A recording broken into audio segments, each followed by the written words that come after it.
1472 vote है ये RJD का वोट है।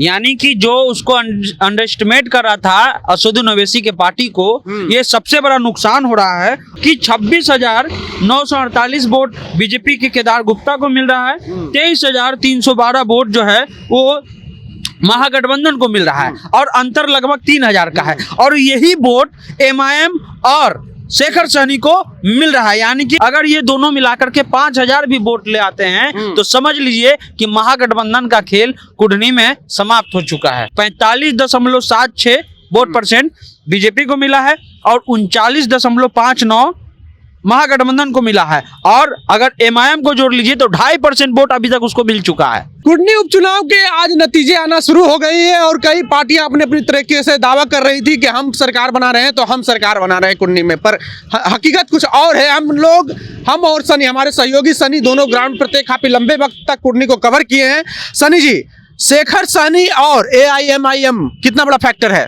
1472 वोट अभी तक एआईएमआईएम को आ चुका है 7वें राउंड में। और देखिए कि ये जो 1472 वोट है ये आरजेडी का वोट है। यानी कि जो उसको अंडर एस्टिमेट कर रहा था असदुद्दीन ओवैसी के पार्टी को, ये सबसे बड़ा नुकसान हो रहा है। और दूसरी तरफ हम आपको जो है शेखर सहनी का बता दे रहे हैं। शेखर सहनी को लगभग जो है 888 वोट है 7वें राउंड तक। यानी कि 1400 वोट और 800 वोट, ये जो वोट है ये आरजेडी का वोट है। और जो अंतर चल रहा है बीजेपी और महागठबंधन में, वो अंतर भी मात्र 3,000 के आसपास का ही है। यानी कि अगर इसको जोड़ दिया जाए तो लगभग ये 2500-2600 वोट हो गया। और उसके अलावा आप इसको देख लीजिए कि 26,948 वोट बीजेपी के केदार गुप्ता को मिल रहा है, 23,312 वोट जो है वो महागठबंधन को मिल रहा है और अंतर लगभग 3,000 का है। और यही वोट एमआईएम और शेखर सहनी को मिल रहा है। यानी कि एमआईएम जो नुकसान कर रहा है वो आरजेडी का वोट है और शेखर सहनी भी जो वोट ला रहा है वो भी आरजेडी का वोट है। तो इससे साफ पता चलता है कि इन दोनों को, खास करके शेखर सहनी को और एमआईएम को जो नजरअंदाज किया गया, उसी का आज जो है हो सकता है कि यही धीरे धीरे बढ़कर अगर ये दोनों मिलाकर के 5,000 भी वोट ले आते हैं तो समझ लीजिए कि महागठबंधन का खेल कुढ़नी में समाप्त हो चुका है। क्या शेखर सहनी को किसी और तरीके से हैंडल किया जा सकता था या फिर ये असदुद्दीन ओवैसी की पार्टी एआईएमआईएम को? नहीं, शेखर सहनी से बस बात कर लिया जाता ना।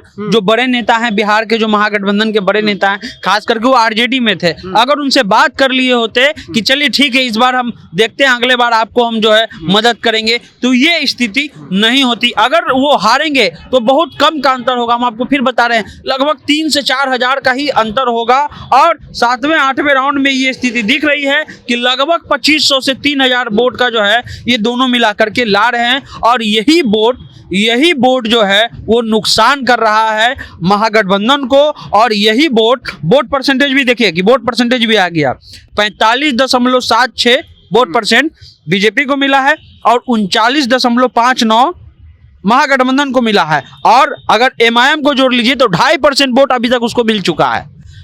छठे राउंड का गिनती हुआ 2.5% लिया है, 2.5% वोट उनको मिल चुका है। और शेखर सहनी को जो है वो लगभग जो है 1.5% वोट मिल गया, यानी 4% वोट, यानी 4% वोट का नुकसान कुढ़नी में हो चुका है। अच्छा ये बताइए, जो वहां पर जो लोकल मुद्दे थे, जैसे कि सीएम के सभा में आ गए पासी समाज के लोग, पासवान समाज के लोग, ताड़ी व्यवसायी, सभा के दौरान हंगामा किए, उसका क्या अंतर पड़ेगा इसमें?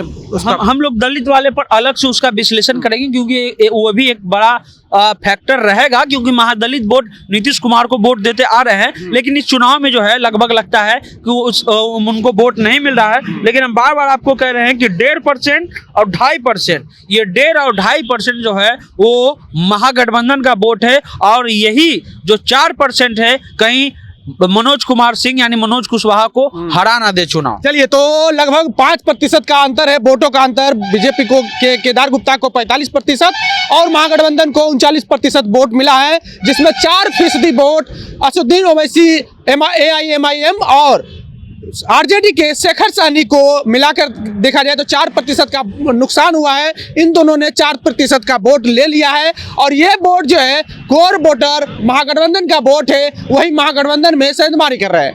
बहरहाल आगे के अपडेट के लिए बने रहें जनता जंक्शन के साथ। बहुत बहुत धन्यवाद।